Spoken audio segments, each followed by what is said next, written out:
I did a couple amateur shows back in Clinton, New Jersey, with the music hall players there, which is quite a popular group. And incidentally, I like that last note. Thank you. Lee Van Cleef, the legendary Hollywood villain, spent his life synonymous with piercing eyes and immortal cowboy roles. Yet few know that behind the screen, he harbored an unrelenting grudge against the man hailed as America's icon, John Wayne. Why would a veteran star like Van Cleef despise John Wayne to the extent of avoiding him and even turning down lucrative collaboration opportunities? Was it merely due to Wayne's overwhelming influence, or is there a darker secret hidden for decades? In today's video, we'll uncover the answers, and the real reason might lead you to rethink an entire generation of Western cinema. When we talk about the great icons of cinema, certain names rise instantly to the surface: Clint Eastwood, John Wayne, Gary Cooper. But for those who have ever lost themselves in the dusty landscapes of the spaghetti western, one face remains unforgettable: the sharp, hawk-like features of Lee Van Cleef. He was not the archetypal hero, nor did he ever pretend to be. In fact, it was precisely his refusal to conform to Hollywood's classic idea of the good guy that propelled him into legend. Van Cleef's career is a testament to how presence alone can define an actor. With a single piercing glance, he could silence a scene. His eyes were like daggers, narrow, calculating, unreadable, and yet brimming with menace. That look became his signature, an unspoken language of intimidation. Unlike many of his contemporaries who relied on dramatic dialogue or theatrical bravado, Van Cleef had the rare ability to communicate volumes with minimal words. Audiences didn't just see him, they felt him, and often with a chill running down their spines. Born Clarence Leroy Van Cleef Jr. in 1925, he began his Hollywood journey not as a leading man but as a typecast villain, often relegated to secondary roles. In his early years, directors frequently used him as a silent henchman or gun for hire. His hawkish nose, chiseled cheekbones, and razor-sharp jawline making him a natural fit for menacing roles. Yet even in these smaller parts, he stole the frame. You couldn't ignore him, even if he spoke only a single line. Van Cleef carried an aura of danger that few actors could replicate, and the camera loved him for it. Hollywood, however, was slow to recognize his true potential. For years, he played second fiddle to the leading stars of westerns, the nameless villain who met his end before the climax. But destiny had other plans. By the 1960s, the Western genre was undergoing a transformation in the hands of Italian filmmakers, particularly Sergio Leone. Gone were the clean-cut heroes and simplistic morality tales of earlier decades. Leone's vision was darker, more ambiguous, more brutally human. And in this shifting landscape, Lee Van Cleef finally found his true stage. It was in films like For a Few Dollars More, 1965, and The Good, the Bad, and the Ugly, 1966, that Van Cleef's talents shone brightest. No longer just the background villain, he emerged as a complex, commanding presence. Standing alongside Clint Eastwood, he proved he could not only hold his own, but sometimes overshadow the man with no name himself. His Colonel Mortimer in For a Few Dollars. Moore was a revelation, cool, disciplined, and yet driven by a haunting personal vendetta. And as the ruthless Angel Eyes in The Good, the Bad, and the Ugly, Van Cleef cemented his place as one of cinema's most chilling antagonists. What made him so compelling was that he wasn't merely evil for the sake of being evil. Van Cleef gave his characters layers, an intelligence behind the cruelty, a calculated restraint that made his villains terrifyingly believable. He understood that true menace doesn't come from shouting or flamboyant gestures, but from calmness, the terrifying certainty of a man who knows he is in control. In this sense, he transformed villainy into an art form. Off-screen, however, Lee Van Cleef was far from the cold-blooded killers he portrayed. Colleagues described him as warm, witty, and remarkably humble. He had served in the U.S. Navy during World War II before pursuing acting, a background that perhaps instilled in him the discipline and quiet strength that later defined his performances. His journey was not without struggles. Injuries, career slumps, and the constant typecasting could have easily derailed him. Yet his resilience kept him going. And when the spaghetti western boom arrived, he seized the moment with both hands. His career flourished well into the 1970s, with Van Cleef becoming a beloved figure not just in Italy but around the world. Even when the Western genre waned, his face remained synonymous with a certain brand of cinematic toughness. For audiences, he was never just a supporting actor. He was the embodiment of the darker, grittier side of the American frontier myth.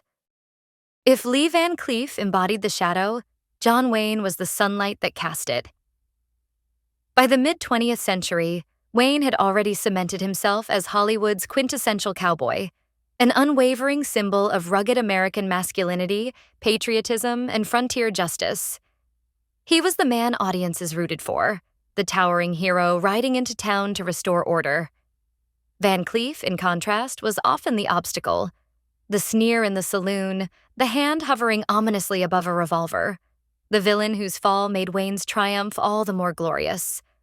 But behind the curtains of Hollywood's golden age, the dynamic between these two men was far more complicated than the roles they played on screen. To the casual moviegoer, their worlds rarely collided. Yet in the industry, whispers persisted. Van Cleef resented the empire Wayne represented. The Duke, Wayne's famous nickname, was a titan not just of the screen, but of influence. He could command scripts, greenlight projects, and shape the narrative of what the American Western should look like. Van Cleef, meanwhile, struggled for years to climb out of the typecast shadows, watching Wayne dominate marquee after marquee. For every poster that celebrated Wayne as the righteous gunslinger, Van Cleef was cast as the faceless outlaw destined to fall. But what if things had been different? What if Van Cleef had landed one of the lead roles that Wayne had turned down in the late 1950s? Hollywood historians often speculate on such tantalizing scenarios. Imagine Van Cleef as the reluctant anti-hero in Rio Bravo, a role that could have shifted his image from villain to complex protagonist. Industry insiders claimed Van Cleef was quietly considered for supporting roles in several Wayne productions, but Wayne himself allegedly dismissed the idea, insisting he preferred actors who didn't steal attention from the Duke. Was it professional rivalry or simply Wayne's towering ego at play? We may never know.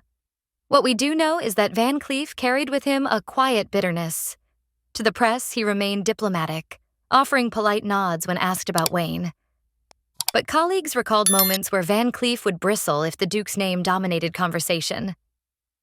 Wayne was the sheriff of Hollywood, one director once mused, and Lee never liked playing the outlaw in someone else's town. Their encounters on the Hollywood circuit only deepened the tension. At premieres, the two men would exchange the obligatory handshake, pose briefly for photographs, and part ways with smiles that looked rehearsed rather than genuine. Gossip columnists of the era hinted at icy stares and curt remarks behind the velvet ropes. One particularly persistent rumor claimed that during a studio reception in the early 60s, Van Cleef approached Wayne with a proposition for a film that would pit them as equals. Two morally ambiguous gunslingers caught in a deadly duel. Wayne, according to the tale, waved him off with a chuckle, saying, "Audiences don't pay to see me lose." If true, such a moment might have been the spark that fueled Van Cleef's simmering disdain. After all, while Wayne basked in the limelight of heroic grandeur, Van Cleef knew the power of the darker story, the outlaw's gaze, the villain's silence, the beauty of imperfection. Perhaps that was the core of their divide. Wayne represented Hollywood's mythology, while Van Cleef embodied its uncomfortable truths. Yet irony has a way of rewriting legacies. While Wayne's brand of straightforward heroism began to feel dated in later decades, Van Cleef's complex villains grew more intriguing with time. In the gritty realism of Leone's westerns, Van Cleef found a stage that Wayne never touched. The Duke might have ruled the traditional western, but Van Cleef reigned in the revisionist one, the kind of cinema that blurred the lines between good and evil.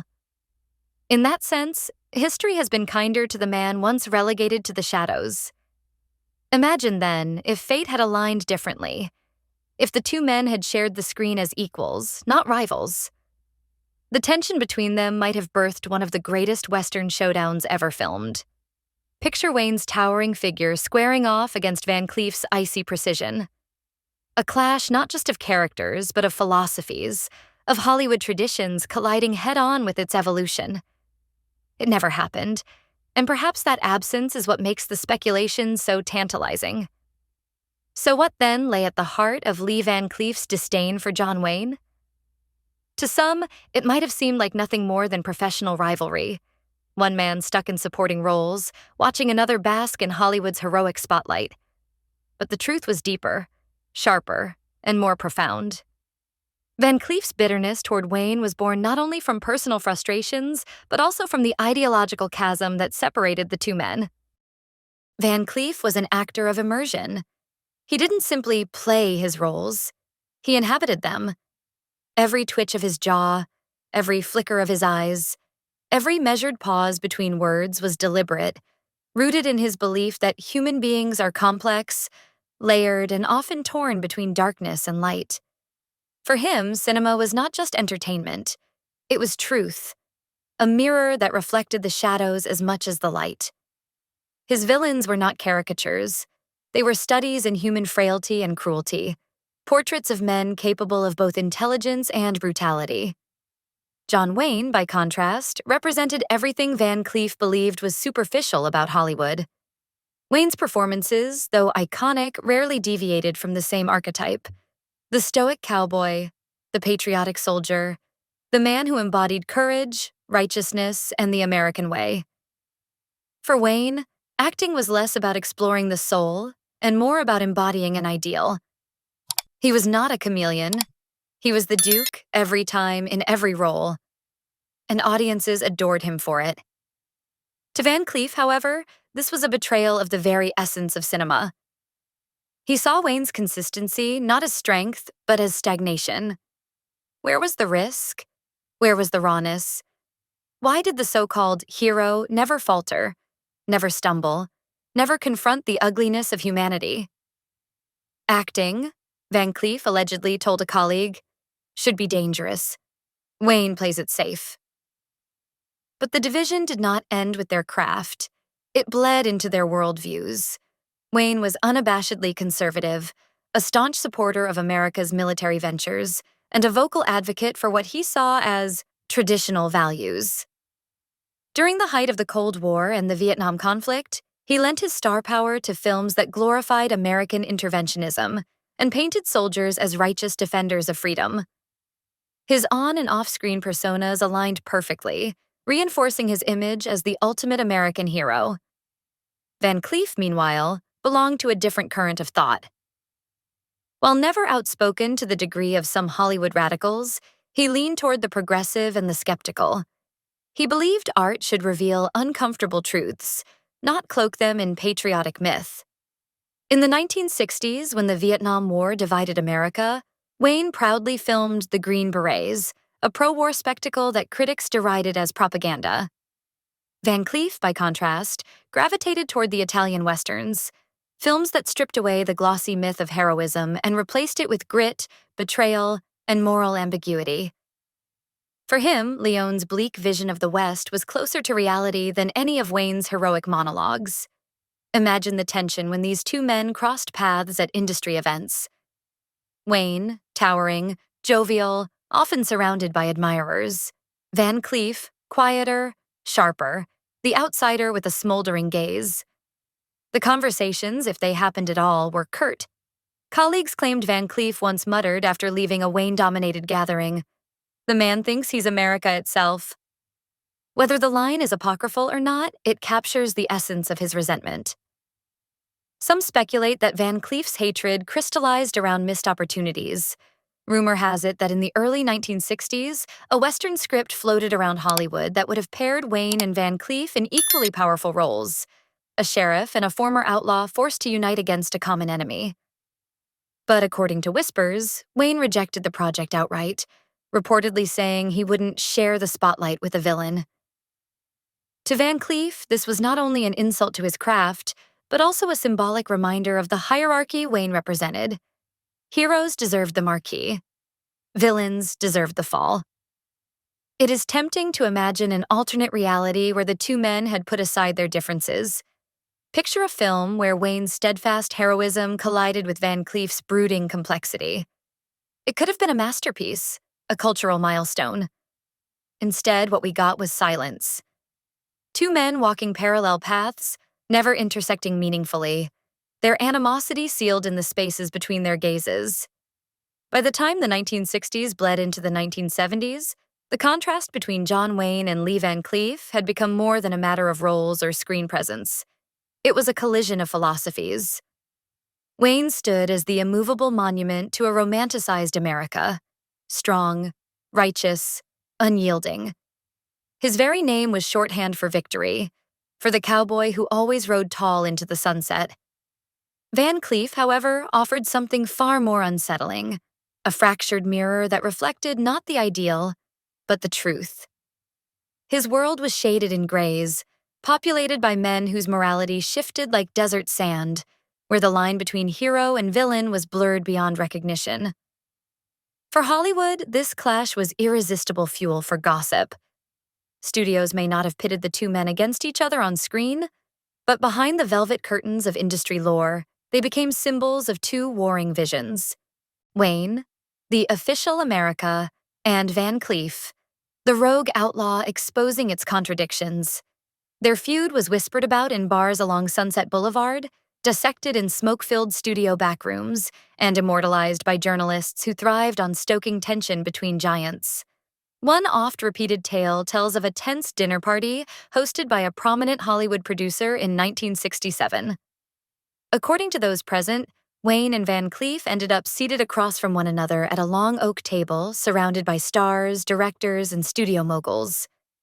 The atmosphere reportedly turned icy when the conversation shifted to the Vietnam War.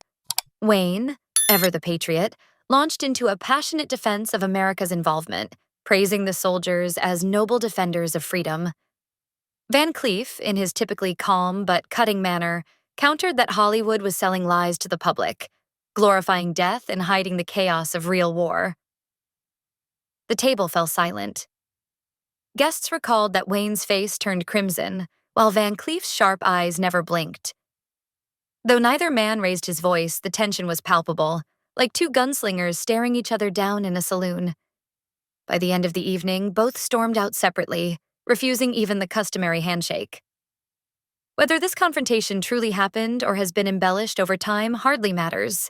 In Hollywood, myths often become more powerful than facts, and this story perfectly encapsulated the ideological canyon between the two men. Wayne represented the safe narrative, the American dream packaged for mass consumption. Van Cleef, meanwhile, was the disruptor, the one who peeled back the curtain and revealed the cracks beneath the myth. And then there was the matter of artistry. Wayne's approach to acting was straightforward. He was John Wayne in every role, the dependable cowboy who delivered justice with a drawl and a six-shooter. For audiences, this consistency was comforting. They knew exactly what to expect. But to Van Cleef, it was artistic laziness. He believed in transformation, in losing oneself in the psyche of a character, however dark. An actor should vanish into the role. He once confided to a European journalist, not remind the audience of who he is. To Van Cleef, Wayne was not acting. He was merely performing himself, again and again. This disdain was heightened by Hollywood's treatment of the two men. Wayne was granted privileges, from script control to final say on casting. Van Cleef, by contrast, had to fight for every opportunity.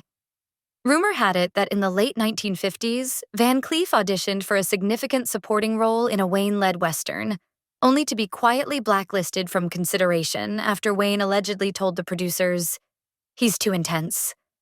Audiences won't trust him." Whether the comment was truly made or not, the gossip lingered, further fueling Van Cleef's belief that Wayne's influence actively stifled his career. Ironically, Europe proved to be Van Cleef's salvation. While Wayne remained Hollywood's golden boy, Van Cleef traveled to Italy and found himself reborn. Under Sergio Leone's lens, his piercing eyes and sharp features transformed him into a star. Unlike Wayne, who thrived in the clear moral landscapes of American westerns, Van Cleef thrived in Leone's murky worlds, where betrayal and greed reigned supreme. And so, while Wayne carried the banner of America, Van Cleef became the face of something more universal, the flawed, unpredictable human condition. This divergence only deepened the myth of their feud. To the industry, it wasn't just two actors who couldn't get along. It was a clash of cultural forces. Wayne was the last knight of old Hollywood, carrying its banner of patriotism and simplicity. Van Cleef was the outlaw prophet of a new era, a man whose career thrived precisely because he refused to conform. Today, with the benefit of hindsight, the tension between Lee Van Cleef and John Wayne reads like more than a personal feud. It was never simply about one man resenting another's fame. No, what history reveals is something far larger, a reflection of Hollywood's eternal struggle between myth and reality, between the stories we are told and the truths that lie beneath them. John Wayne, towering and indomitable, became the marble statue of American cinema, unshaken, uncompromising, forever riding in to save the day. His legacy is etched into monuments, immortalized in sound bites, and enshrined in the national imagination. Yet statues, no matter how tall, remain rigid, frozen in time. Lee Van Cleef, on the other hand, never sought to be a statue. He was the shadow behind it, restless and alive, reminding audiences that the human condition cannot be sculpted into something so simple. His villains, complex and unsettling, have aged into something profound. In a way, Van Cleef's very hatred for Wayne was not a weakness, but a prophecy. He sensed that the heroic myth Wayne embodied would one day feel hollow, while his own explorations of darkness would continue to resonate. And indeed, the prophecy proved true. By the late 20th century, Wayne's vision of America, clean, triumphant, unquestioning, was increasingly scrutinized. Younger audiences, raised in the wake of Vietnam, Watergate, and shifting social norms, no longer sought the comfort of one-dimensional heroes. Instead, they gravitated toward anti-heroes, toward characters who reflected moral ambiguity and flawed humanity. In other words, they gravitated toward the very essence of what Van Cleef had embodied decades earlier. There are even rumors, half legend, half truth, that in his later years, Van Cleef kept a photograph of Wayne in his study, not out of admiration, but as a reminder. Some claim he once pointed to it and told a visitor, "That's what I never wanted to become." Whether true or apocryphal, it is a striking image. Two men eternally bound together, even in opposition. And perhaps that is the true legacy of their rivalry. It was not about who was right or wrong, nor who made more money at the box office. It was about values, about the soul of Hollywood itself. Wayne carried the torch of tradition, of the dream America wanted to believe in. Van Cleef carried the counterweight, dragging the dream back into the dirt, insisting on complexity, insisting on truth. Together, though they never truly faced one another on screen, they defined the two poles of Western cinema: the myth and the deconstruction of the myth. And so, when we speak of Lee Van Cleef's hatred for John Wayne, we are not simply talking about bitterness or rivalry. We are talking about a fracture line running through the heart of Hollywood, between glamour and grit, between illusion and honesty, between the story America wanted to tell about itself and the story it was afraid to admit. Now the question falls to you, the viewer. Was Van Cleef too harsh, blinded by resentment, unable to appreciate the sheer cultural power of Wayne's mythology? Or was he, in fact, the truer artist, unwilling to bow to a Hollywood dream built on illusions? Drop your thoughts in the comments. We want to hear your take on this clash of legends.